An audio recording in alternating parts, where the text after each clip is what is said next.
The views in the following program reflect those of the participants and not necessarily Rogers TV.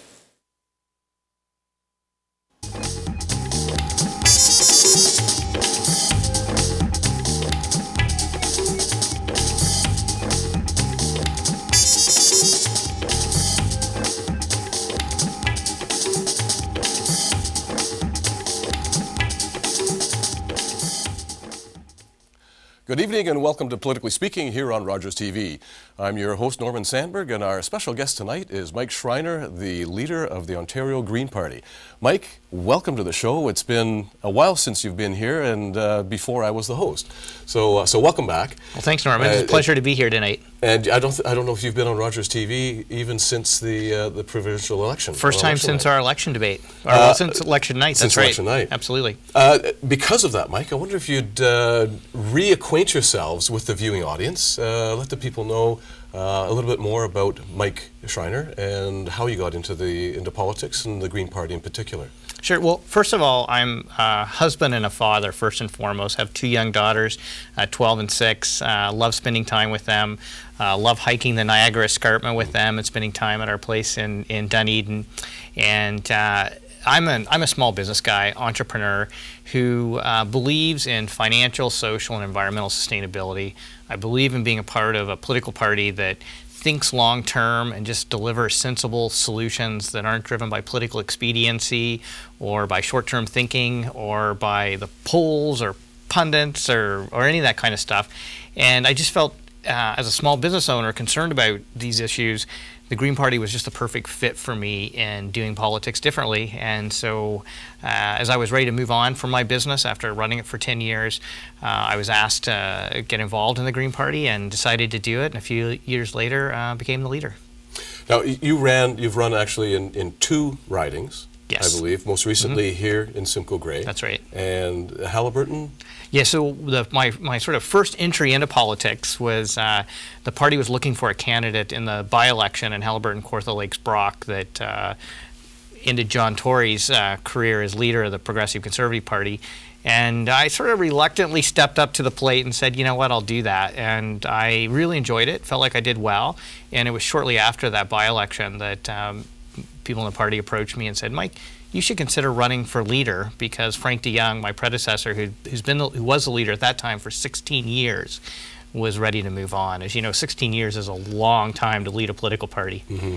And you are the first full-time leader. That's right. I'm the first full-time leader. My decision was if I'm going to do something, I like to do it right. I like to put 110% into it. And I felt like, I wasn't going to be a part-time leader or anything like that. It's like I'm going to do it full-time, put all of my effort into it, and build this party from the ground up.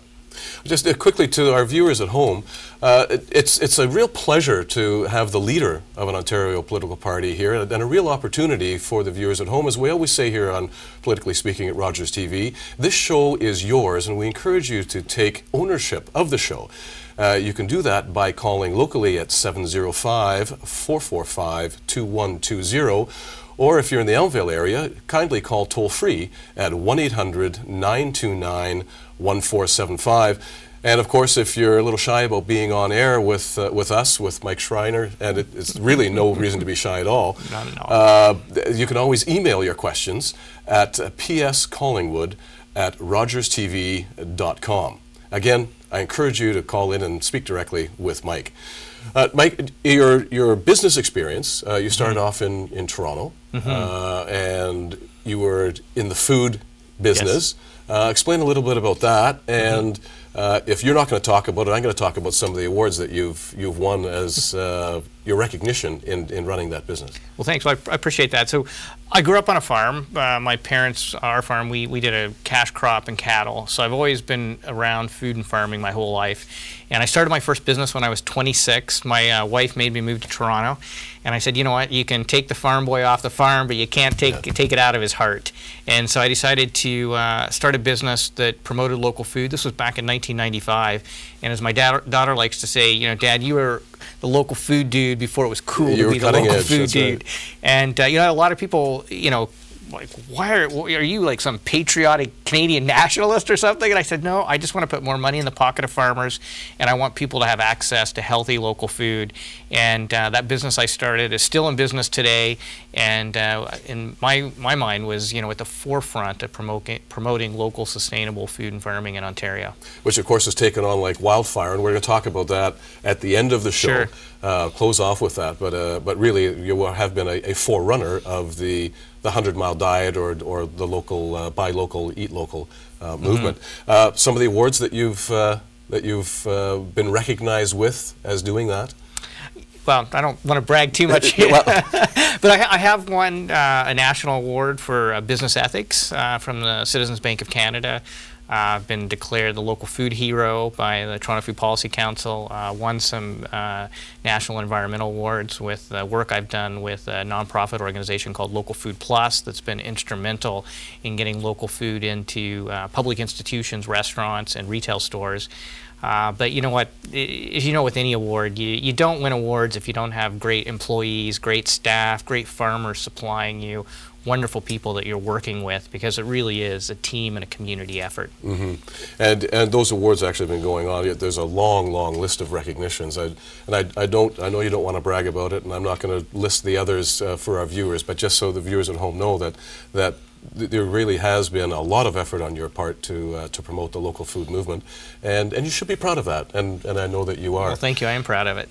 And again, to the viewers, I do encourage you to call in with your questions to Mike Schreiner, and after the break, we will have Kevin O'Donnell, who is the Green Party finance critic, will be phoning in to join us as we talk about the budget.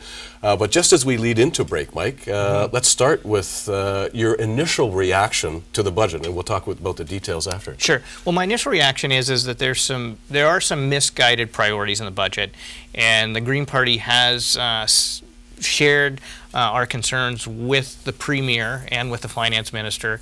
But we also don't want an election, and I don't think Ontarians want an election right now. So let's get the parties to work together to come up with sensible solutions to move this budget forward. Great. To our viewers at home, we have to go to break, so I encourage you to stay with us, prepare your questions, and kindly call in right after the break. Thanks.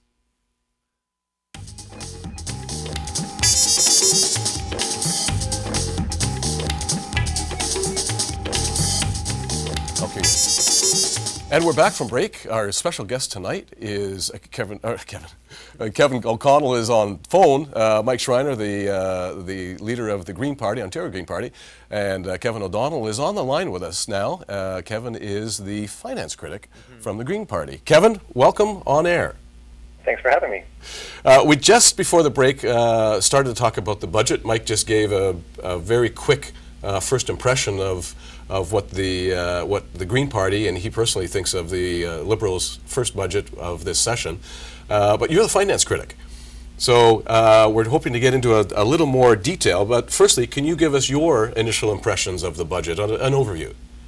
Yeah, well, coming out of the election, everyone was waiting for the Drummond report to come in, and the expectation that his recommendations, the Commission's recommendations, would really shape the government policy. So the first reaction is disappointment that the really low-hanging fruit, the easy-to-implement big-ticket cuts that are relatively painless as we view them, were passed over. So, for example, the major one is the clean energy benefit. I object to the name. That's the 10% rebate on electricity that everyone in Ontario gets, regardless of their personal situation as far as their income or their household situation. That's a very easy recommendation to follow, and it restores an incentive for people to conserve electricity, which, when we're discussing structural deficits like we're in right now, having people conserve and lower demand for electricity as much as possible offsets costs in our electricity infrastructure, such as building very expensive new nuclear reactors, which is the BC and Liberal option. When we see that type of decision come out of the gate, it casts doubt in my mind that the McGuinty government is going to succeed in getting the deficit under control. Because now they're tinkering with little small line item issues, and the big ticket items have already been eliminated. just on the energy issue, Kevin and Mike, please jump in. The 10% rebate is a big ticket item, granted. Northern Ontario especially is having a very difficult struggle, and it would be exacerbated greatly without energy assistance, because the pulp and paper mills especially and the mining industry relies very heavily on the energy sector to be competitive. Right. So how do you, Mike, we'll start with you, how do you reconcile the North? So there's already an energy rebate program in place for the northern communities. So that's already there. So it's completely separate from this. I mean, as Drummond pointed out, the misleadingly named clean energy benefit represents $1.1 billion. Yes. And any small business owner and any homeowner recognizes you don't borrow money to cover operating costs. Like, you borrow money maybe to invest in your house or the future or tools and equipment for your business, but you don't borrow money for operating costs, especially when there are better ways to go about it. So what we've proposed is to take that $1 billion in savings and put it into programs that help people who need it the most. So one of those being a $220 million rebate program for lower income, lower middle income households to offset rising energy costs. They're the ones who really need it. The way the benefit's structured now, the more energy you use, the more tax break you get. So, I mean, think about it. The people who have big houses and tend to be the wealthiest in our society are the ones who are going to benefit the most, not the people who need the help the most. We also think it's not right to balance the budget on the backs of our most vulnerable children. So not finding $90 million for the Ontario Child Benefit, which is a program to help our poorest kids get out of poverty, or to find $65 million to not have to freeze social assistance rates while you're borrowing $1 billion to subsidize energy costs. And then we would use the rest, $600 million, for a program that would help homeowners, tenants, and small business owners save money by saving energy, by retrofitting their buildings, be able to buy more energy efficient products to save money. That's better for the economy because it's a net job creator. Almost any economist will tell you investing in energy efficiency creates jobs in our communities all across the province, and it'll make our businesses more energy efficient, therefore making them more competitive by reducing their operating costs, not only today, but tomorrow and well into the future. That's better economic policy, it's better social policy, and ultimately it's better environmental policy. Kevin, I'll turn to you for this question, just to go back to the very basics and back to the time of the breakup of Ontario Hydro. The initial justification of the breakup of Ontario Hydro was to stop the subsidies of the monopoly on energy production, and to allow electricity prices to rise to their true costs. When that started to rise, as I recall, suddenly there were caps put on that because Ontarians can't afford to pay the true cost of energy. If you take away the $1.1 billion energy subsidy, where is that cost then, or that income recovered from? It's going to be the user, no? So just to touch on your previous question about mills, the 10% rebate only applies to homes, small businesses, and I believe some small farms as well. So like a mill or a smelter or aluminum plant, they are not currently benefiting from that rebate. So the rebate we're talking about eliminating wouldn't affect that big industrial base. So there's that. As far as when the breakup occurred and people in Ontario all of a sudden discovered, oh, there is this real price of the electricity we've been enjoying. It's not so much that like what we've created. Anytime you have a subsidy, you distort reality. That's right. And then if you want to take the subsidy away, it's very painful because the distortion is removed and people need to adjust. So maybe if the local government is willing to entertain taking away the clean energy benefit as we're discussing, if their proposal was to phase it out over 2 years, for example, just blue skying, that would, if that's what we need to do to get there, to allow people the time to adjust, maybe that's on the table. The real issue is if we say it's eliminated tomorrow, we are paying for that electricity one way or the other. I'm believes you should pay for what you're using today, if you're using it today. And you should only go into debt for, like Mike said, investment and things that are going to grow your economy. Right now, I don't ask my daughter to forego the education fund that I'm saving for her so that I can have some cheaper electricity today. That's what Ontario is doing. We're saying we're going to go $1 billion into debt every year. We're going to borrow that money today. And paying the interest on that debt, that's a problem for tomorrow, and that's going to come out of the next generation's healthcare and education funds. And I just don't believe that's right. I think, you pay for what you use. And meanwhile, we do want to look after the people most at risk for rising energy prices. And that's with the energy rebate program targeted at lower income households, and also the energy rebate for the same group. Right. So it's get back to your point, Mike, of you don't borrow for operating costs. That's you right. borrow for capital, but Exactly. operating costs need to be sustainable. Every household, every business understands that. Why doesn't the government understand that? This is a shell game. You're paying for it no matter what. Either going to pay for it your consumption out of your left pocket, or you're going to pay for it out of your taxes out of your right pocket. Let's not play shell games with people's money. I think most people are smarter than that. And let's just put it on the table in a transparent way and not offload it onto the next generation and the taxpayer.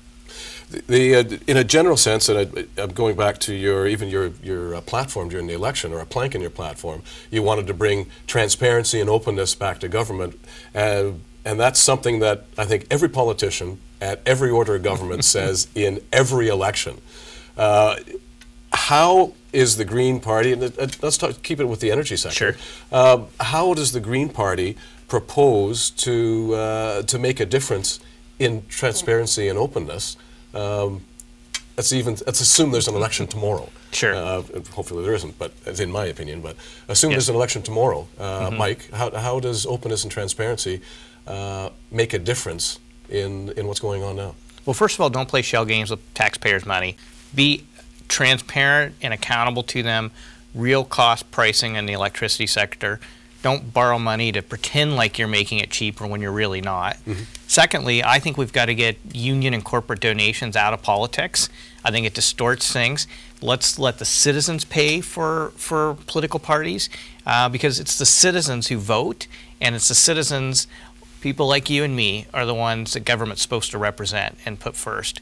I think that goes a long way towards it. I think real-time disclosure, everything from legislation, posting on the Environmental Bill of Rights for public comment, to how people expense things, like no more sole source contracting like we have with the e-health scandal. Now we're dealing with the Orange scandal. Like, let's get rid of all that stuff and put it out to competitive bidding on all government contracts. Those are just a few, I think, simple, common sense ways in which we can improve transparency and accountability and not make it just rhetoric, but actually do it.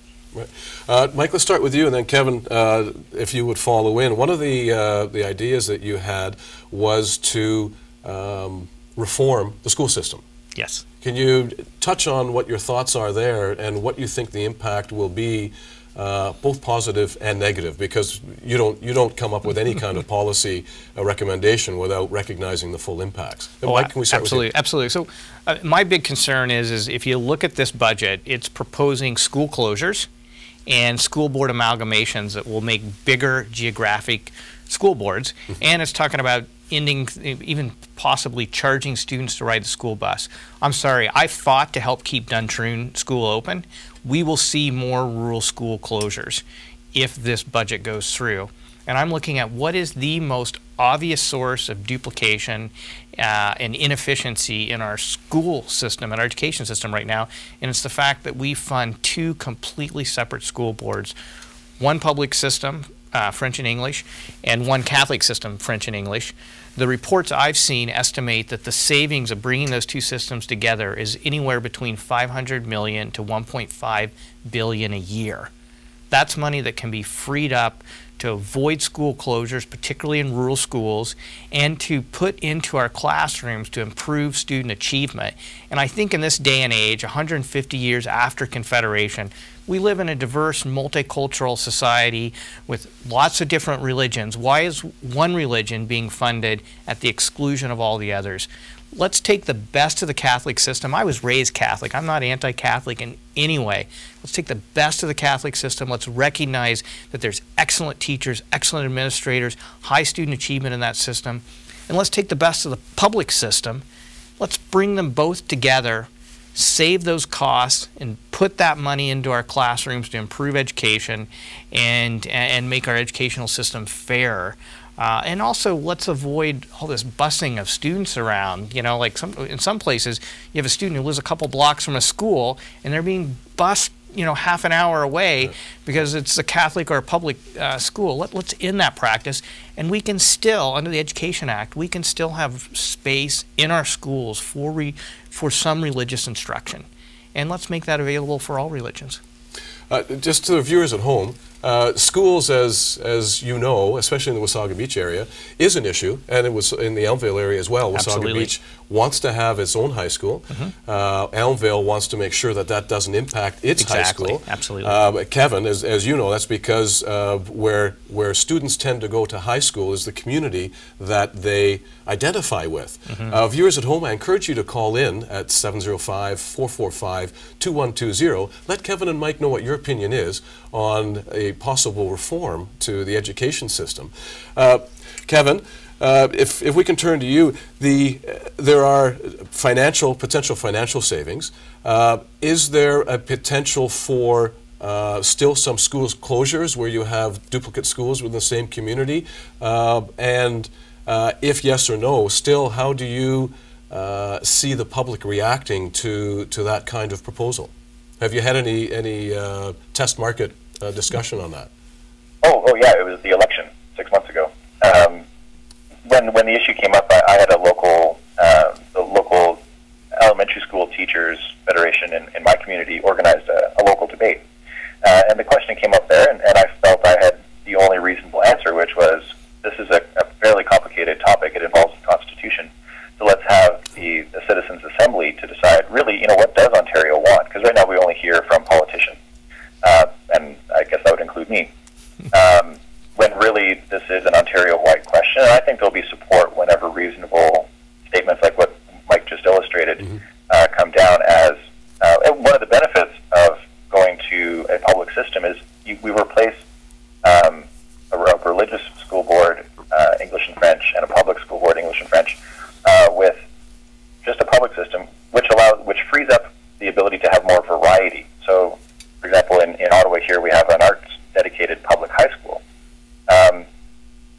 By going to a public system, that frees up, to your point, worrying about two schools now overlapping too much. Well, the local school board can now introduce, kind of entrepreneurship. What do the kids need in that local community? And we're not duplicating the same services between two boards that are otherwise fairly alike. And the one board, the one local community can say, what do we want? Do we want, an art school or a trade-focused school, something very innovative? What do the kids need? And only the local community can really know that. I can't say what that is for every community. So you're suggesting stick with the broad-based Ontario curriculum, but then have some modification for the nuances of the particular community. Absolutely. So, for example, in my community, I'm lucky in my little local neighborhood, and I've chosen to send my daughter to an alternative stream school, which is basically the same curriculum, but the philosophy in the school is slightly different. They stress different important things like non-competition, and I won't go into the details, but that works for me. I think that's that's my choice, and I like it. Going to a single public system, English and French, allows for even more variety and without the duplication and the waste. Right. Mike, we're talking about perhaps the reform and still having religious instruction. Of course, the Catholic school is Christian Yes. Roman Catholicism in its instruction, primarily, even though there is some discussion on other world religions. How does the Green Party envision that religious instruction? We have about a minute and a half left. You know what, I think we leave that up to communities. And as Kevin said, one of the things we've proposed is a citizens' assembly to discuss the best way to move Ontario forward towards this. And what makes me inspired is I look at the Accommodation Review Committee, particularly on the Duntroon School, where the residents of Clearview came up, I thought, with some incredibly creative programming within thinking of Clearview as a community of schools, and each one offering certain special curriculum or services within the Ontario curriculum.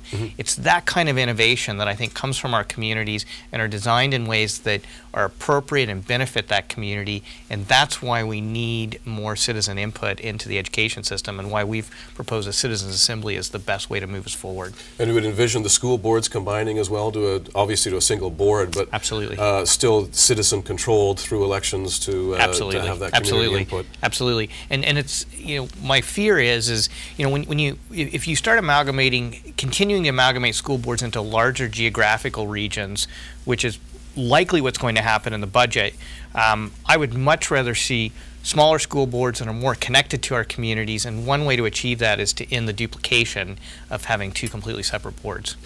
Mike, Kevin, we're going to go to a quick break. To our viewers at home, I encourage you to come back with us and prepare your questions. Kevin's going to stay with us just for a few minutes after the break, and Mike, of course, till the end of the show. We'll be right back.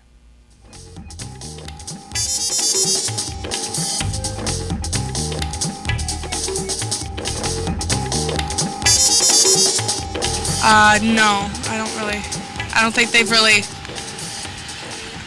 Do you actually support the Green Party? Like, do you believe in their philosophy? I do, but I just don't think everyone else does. So I don't think they've made an improve. Like, I don't think they've actually changed anything because of that. I'm not too sure on that one. I think that it's mostly like the Conservatives or the Liberal that's mostly about government. Yeah. I think that the Green Party is mainly about everything else that has to do with the environment, and everything's to make like everything better. Is that important to you? Like, how do you feel about that? And now, do you think that the Green Party have a good message? Like, do you support the Green Party? I support them, and I think that they would do a good job at like making things better for Ontario and everything. But I'm still with the Conservatives because they're more focused around the government, I believe. Not really, not right now at least. I don't have enough seats in the House of Commons. Not as much as we would like, probably, no. But some, yes. And we're back for our viewers just joining us. You're watching Politically Speaking here on Rogers TV. I'm your host, Norman Sandberg. And our guest in the studio tonight is the leader of the Green Party, Mike Schreiner. And on the telephone, we have the Green Party finance critic, Kevin O'Donnell. And I encourage you to call in with your phone calls. As we always say on Politically Speaking, this is your show. We encourage you to take ownership of it. And you can do that by calling in locally at 705-445-2120, or from the Elmvale area at 1-800-929-1475. And Mike, we always say if you're a little shy about being on camera with us, you can always email your questions in at pscollingwood@rogerstv.com.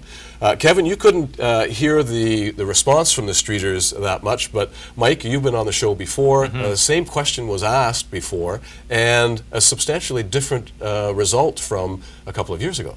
Absolutely. I mean, the last time when people were saying they almost like, I hadn't heard of the Green Party, or they haven't made any difference. But what I found encouraging there was that while people recognize the fact that we don't have a seat in the legislature right now, and that limits our ability to make a difference. In the Ontario legislature. The Ontario legislature. We have a seat in Ottawa with our first MP, Elizabeth May. But the encouraging news I heard there was virtually everyone you spoke with thought the Green Party policies were policies that would improve our communities and make our lives better here in Ontario. And I can't say I would disagree with that. Yeah, so interesting to see that difference over just a couple of years, Kevin, for you too. And talking about the impacts, we were talking about your reaction to the budget. Kevin, let's run with you here on another point that you're making, and that is to invest in illness prevention rather than, but in addition to healthcare. Kevin, can you expand on that a little bit? Sure. So we kind of call it, our current system is kind of sick care focused, as in when you get sick, we do have a good system. Unfortunately, waiting until someone is ill or very ill to engage with the healthcare system means it's going to be very expensive for a good outcome. And also quality of life for people is generally worse in the lead up to their illness and afterwards. So what we're calling for is investing 0.5%, just 0.5% in illness prevention in home and community settings. That in the overall budget, that's very small, but it has down the line effects. So as you keep people healthy, prevent illness in the first place, you save a hospital trip that's very costly. You improve their quality of life, which is just really what healthcare is supposed to be, being healthy and happy. Right. Mike, can you expand on that a little bit more? Because you've talked about that a lot, certainly during the election and even more recently. Yeah. So, I mean, as Kevin said, I mean, we have a system that puts incredible stress on our hospitals because it is a system focused on sick care. And we want to obviously take care of people who are sick. But you know what? 80% of deaths now in Ontario are preventable from diseases that are largely preventable. They're around lifestyle, environmental quality, things like that. So what we've been proposing is let's provide tax credits for people to live a healthier lifestyle, to get a gym membership, for the kids to participate in exercise activities and things like that. Let's make physical education mandatory in our schools all the way through high school to encourage our kids to be healthier. Let's make sure we have policies in place so we have clean air. So, even if you go out and exercise, if the air is dirty, it's not going to do you much good, especially if you're asthmatic. I mean, it's a shame that 1 in 3 children now in Ontario is asthmatic. And the hospital admissions associated with that are a huge cost to the system. I mean, right now, healthcare represents 43% of the provincial budget. If we don't get those costs under control, it's going to be up to 80% of the budget, which crowds out funding for other things like, roads and schools and social services and a whole host of other services that government provides us. So, when I talk to hospital CEOs who, have the most to lose, I guess, if you shift money away from hospital funding into prevention, have told me that if we were adopting the policies the Green Party is talking about right now 30 years ago, if we'd done that, our hospital and our healthcare system wouldn't be under the financial stress that it is today. And so we have to start thinking long term. It's the only fiscally responsible thing to do, and it's going to improve people's quality of life. Well, Mike and Kevin, I don't know how old you are, but Mike, you're obviously younger than I am. But I remember when I was in high school or public school, phys ed was mandatory. Yes, it was. The choices in the school cafeterias were healthier than, even though there's a trend going back to healthier choices now, we're healthier. And we didn't have childhood obesity. That's right. Or certainly not to the extent that we do now. We didn't have all of the illnesses associated, diabetes, blood pressure, the other items. Is this what you're talking about? Absolutely. Yes. Not to be retro, but to go back to those core principles. Well, you know what? Sometimes going retro is not a bad thing. I mean, there's some good old-fashioned principles about living a healthy lifestyle that I think are applicable today, tomorrow, and well into the future. Healthy food, healthy local food, clean air, clean water, physical activity. You know what? Maybe more kids need to get out on the farm and do a little bit of work, eh? But you know what? That's going to lead to a healthier population, and it's going to reduce costs on our healthcare system, and we have to figure out a way to reduce cost. Kevin, to you, one of the big things that many municipalities, and I come from the municipal sector, one of the big things that municipalities are very interested in is what is called active transportation. Yes. Does that fit in with what the Green Party is suggesting are solutions to health care, investing in wellness? Yes. And absolutely. So we're calling for 2% of the transportation budget to be dedicated to that active transportation. So that's walking and biking. I'm right in the urban core in Ottawa, and we're often cited here in Ottawa as being very lucky for our biking infrastructure. Yes. we are lucky, so long as you want to bike along a scenic river, kind of bobbing and weaving back and forth. But if you're trying to get to work and do active transportation in lieu of driving, it's not always the best. And the cities just don't have the capital, the budget room to really make those changes. So, modest investments here and there to make walking and biking safer, and you mentioned childhood obesity. Get those kids. I used to walk to school, and even though my local school for my child is not too far away, it's the environment just isn't always great for walking a 5-year-old that far. So you can't fault parents for choosing to drive. So that small budget item can really make incremental progress in making walking and biking the choice, like what people want to do, not forcing it. Like if you build it, people will choose to do it, and then that has large-scale environmental improvements as far as carbon emissions and climate change, and very local improvements, air quality, asthma, like Mike mentioned, and then also the long-term health benefits of a more active lifestyle is a healthier lifestyle, and that'll save us a huge ton of money in the healthcare system. And I'll just share a personal story. I remember having lunch at a table with someone who had had a stroke within the previous year and was wheelchair bound, and had never been a trail user, but then once he was wheelchair bound, realized that there was a trail right behind his house, and he said to me, the trail in itself and his ability to use it suddenly opened up his entire life for him again. So it's not necessarily just a physical health issue, it's a mental health issue as well. Absolutely. And if I could just add, I want to do a shout out to the town of Blue Mountains that won a bike award last year at the AMO conference in London, so for their cycling infrastructure.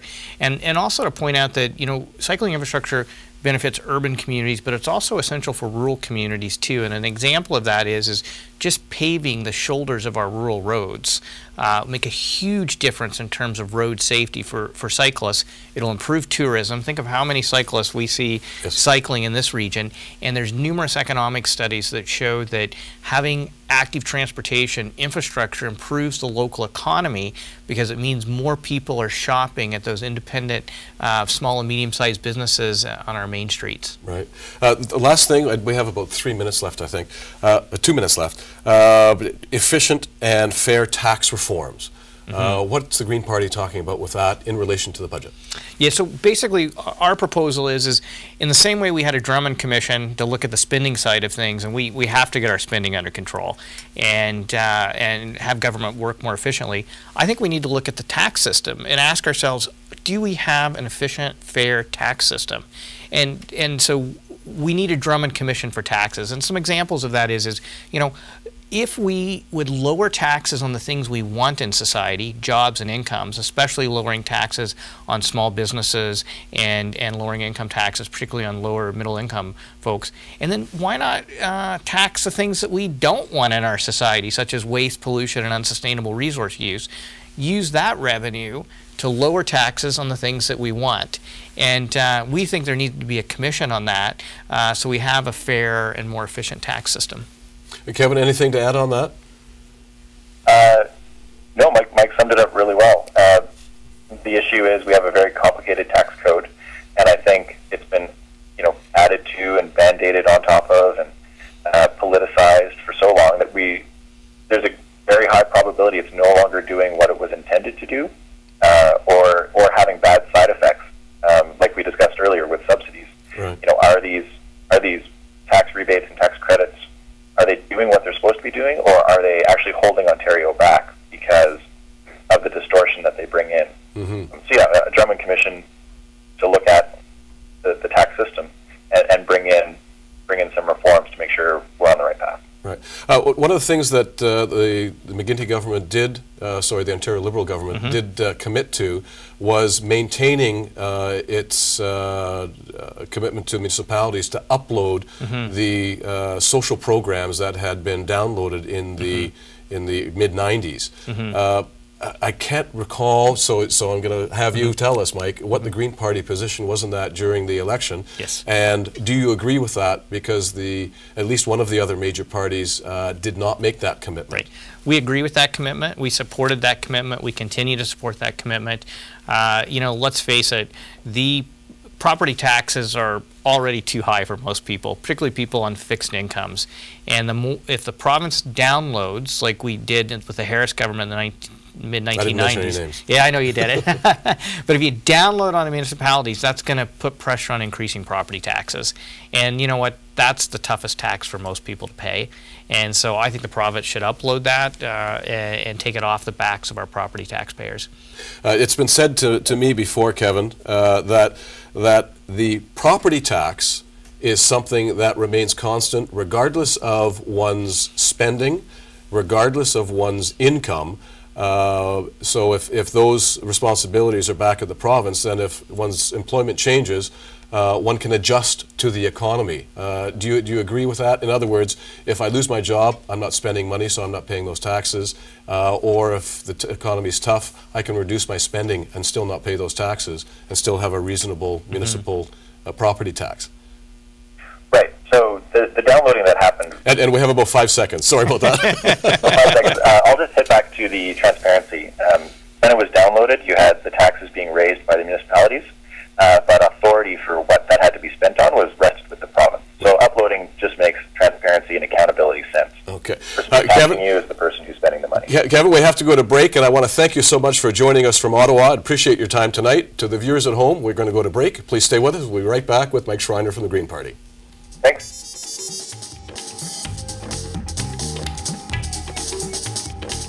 Yes and no. They have to do a little more. They have to make it more stronger out there. So, yeah, they need to push it a bit more. Well, I think it's making it slowly, but it is. Certainly many people are interested in it, but it's going to be a hard climb for them, I think. I really couldn't make a comment about that. I mean, they're coming to the forefront, but I really couldn't make a sensible comment about that. Somewhat. Okay. Yeah, do you know how? I think people are just more aware of some issues they bring to light. No. Federally, yes. Provincially, no. Not that I know of. I'm a conservative through and through.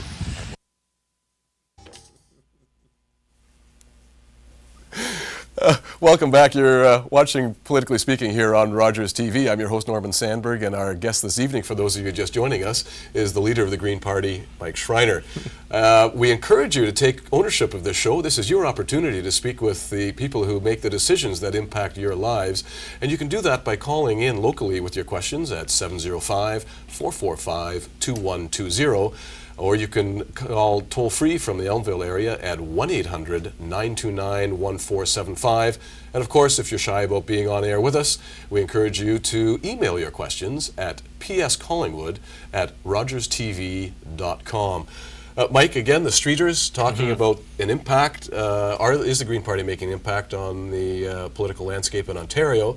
A couple of comments, this is why we're laughing coming back from the Streeters, but a couple comments that are reminiscent of a couple of years ago, but still, the majority comments should be quite encouraging for you. Very encouraging. And Norman, I want to give you one concrete example of a place where I think we've made a huge difference. And Carl Kozak, who's a farmer down in Melanchthon Township, brought it up at an event I was speaking at last Saturday in Orangeville, and that's around the Melanchthon Mega Quarry.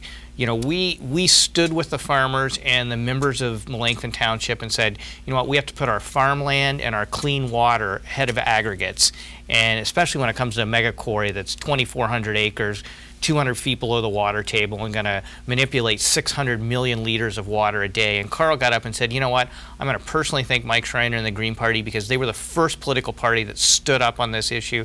They put pressure on the Liberal government, forcing them to finally cave in and require an environmental assessment on that. I mean, if I wanted to build a shed in my backyard along the Noisy River, I'd have to have an environmental assessment. You don't have to have by law, you don't have to have an environmental assessment for a project like that. It's crazy. And when we said, you know what, that's not enough, we actually pushed the Liberal government, and they finally, right during the election, and said, you know what, we'll review the Aggregate Resources Act. 6 months later, when they had not said, let's start the review, I went back to the community in Melanchthon and said, we have to start advocating on this. We did. A week ago, about 10 days ago, the Liberals finally said, we are now going to actually review the Aggregate Resources Act. And it's not that I'm against aggregates. I just think we have to start preserving our farmland. We have to ensure the profitability of the farmers who farm that land, and clean water has to be a top priority in this province, and we'll continue to push and fight for that. And of course, the local community did have the Food Fest, restaurants from across Ontario providing food at a token contribution, really. And sorry, Food Stock, not Food Fest. That's right. And there's the hike coming up in May. In May, yes. Do you recall the dates? I don't recall. I think it's May 20. I think it's May 24 actually, or not 24 weekend, but May 24. May 24. But you know, one thing I want to point out is, and this was, I was very disappointed in the media, particularly the big city media in Toronto. The day that Food Stock happened, there were about 2,000 people marching in the streets of Toronto as part of the Occupy movement.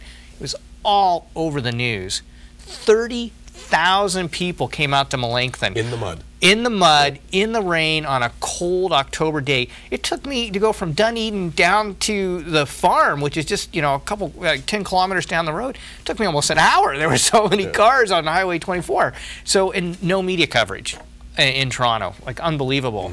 But that shows you how passionate people are about supporting our farmers, protecting our water, and supporting our local food sources. And people from across southern and southwestern all across Ontario. southwestern Ontario, yeah, absolutely. Mike, the budget was presented. The Tory party, the opposition leading party, has said that it will not support the budget.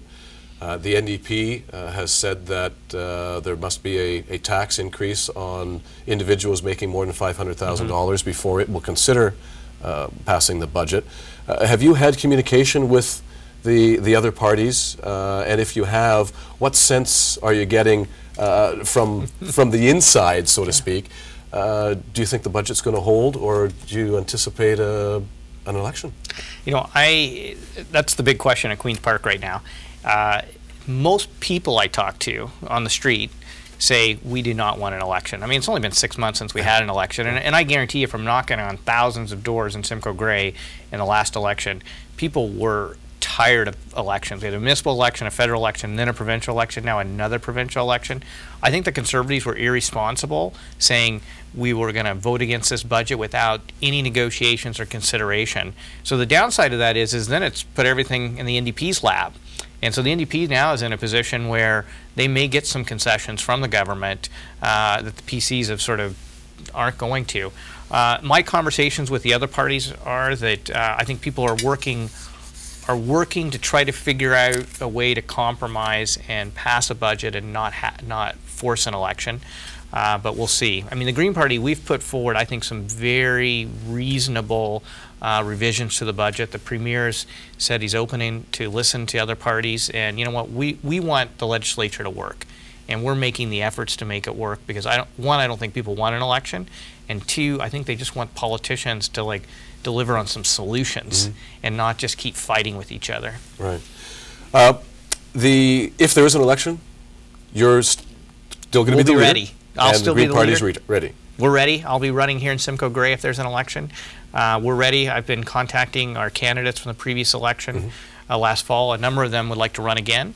I mean, the great thing about Green Party members is that, you know what, you get people running not because they want a plum political appointment or they think they're going to get some contract or high-priced job or anything like that.